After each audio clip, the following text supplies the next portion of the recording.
Hello, my dear children, it's me again, your Messiah, and today we're going up to that rock. Forgot my hat and stick, so now that I got those, I can start filming. Today, I want to talk about that I went to hell. I did, today, entirely sober even. So how did I go to hell? Well, it's quite easy actually. You, to say it in simple terms, you fuck up. That's how you go to hell. So yesterday I was at this party nearby, and that's with people. Look at those little lambs, so cute. I went to a party and with people who work at a hotel nearby, and they start at 11, or their shift ends at 11, so we have to start quite late, and I'm going up, I'm getting early to work, like 7 o'clock, to make sure everything is okay. Yeah, to make sure that everything is set for the breakfast. I'm amazed I made that. And yeah, I slept in. My alarm didn't go off, entirely my fault, because I didn't charge my phone the night before, because I was drunk and didn't even think about it. So about half an hour after I was supposed to have breakfast, there's a lot of nettles here. My boss came in and woke me up in my where I live. There's a lot of sheep here, and when he did that, he was quite angry, and that turned into hell. Now, what's important when you are in hell, as we all know or should know, you keep walking. Don't stop when you're in hell. Don't ever stop. So I went to hell in the sense that that's not a place you want to be. You have to take care of it. And the way you take care of hell, or getting out of it, is by confronting that which you are afraid of confronting. So in that case, that was my boss later on, because he was mad, of course, as he should be, when one failed to do one's duties. And yeah, I had a good conversation with him, and after that, because he's not the kind of guy who's angry when you learn your lesson. So we found out that I need a little more flexibility, and that he and his wife, I'll call her wife, they have the opportunity to help me out when it comes to that kind of working environment. So I have to make sure that they know what's going on. And after that conversation, I got out of hell, because then it's no longer anything to worry about. And when you don't have anything to worry about, that's pretty much paradise, isn't it? So, hoop. A second. Oops. Yeah. Now I'm back to normal, and I fell. Huh. I thought that was illegal. Now I thought, oh, I got out of hell and into a new, better world, because now I know that I can trust and not be afraid to ask about things like if I can have a day off or something like that, because I'm working entirely independent of anyone. He's the only guy. It's so slippery today. I don't usually fall, and that's quite literally. What are you looking at? That's quite literally hell as well, because you're falling, you trust your senses, and everything turns into chaos. You think you know what's going to happen, but you don't. And The important thing then to get out of hell, like just falling, for example, is mindset. That's the key. Always mindset. And in chaos, there are always opportunities. That's the positive aspect about chaos. So if you look at the bright side of everything, that's yin and yang again. Because within yin, the black part of the circle, there is this little white dot inside, and that's the opportunity in hell. That's how you get out and have a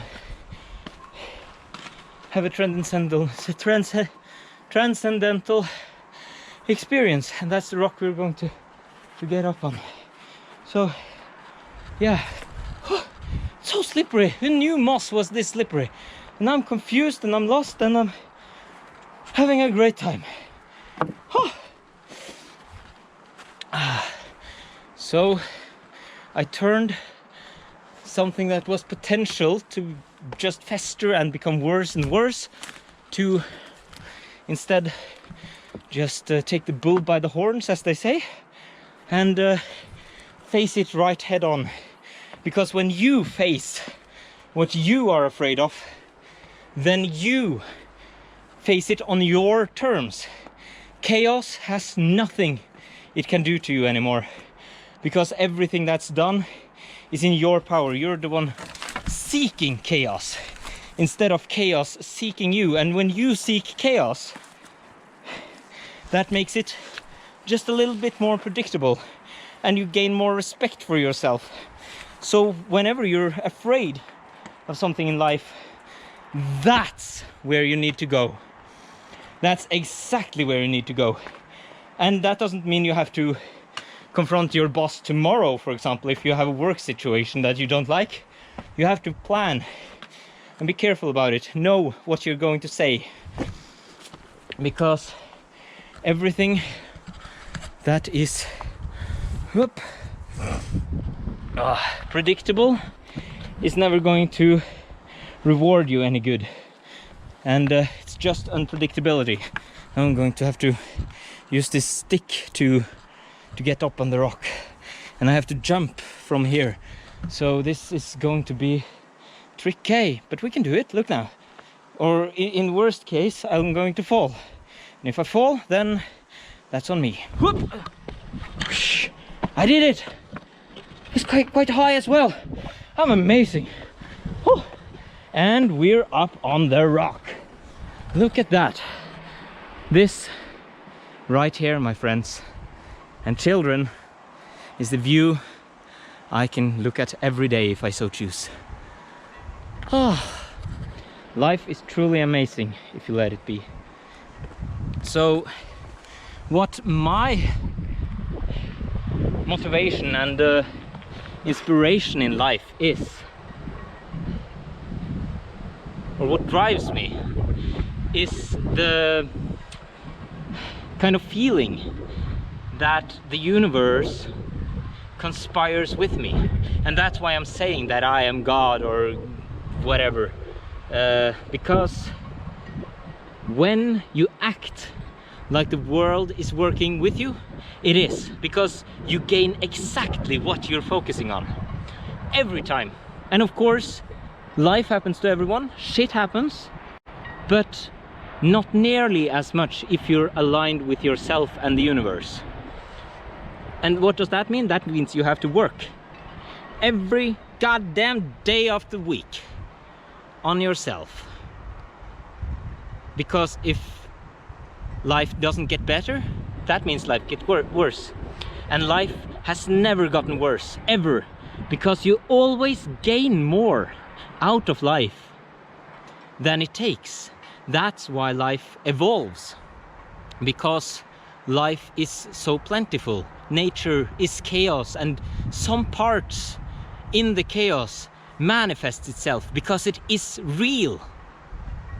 And when it's real, that means and kind of sentient or works better than other things, then that means that gets to live on. That is evolution in the most fundamental sense of the word. And that happens randomly through chance at the microscopic level. For example, molecules, the first beings in this universe is just molecules being put together and working, and that's a lot better than everything that doesn't work, because they can use what doesn't work to make it work, and that's more of themselves. And that's everything around you, because all life on Earth is made from DNA, and we are, in fact, every single being in this universe is made from the same DNA originally. So you might say you are an individual, an expression of this universe that has the ability to live like this. And it's perfect, no matter what you do, because it's all an expression of God.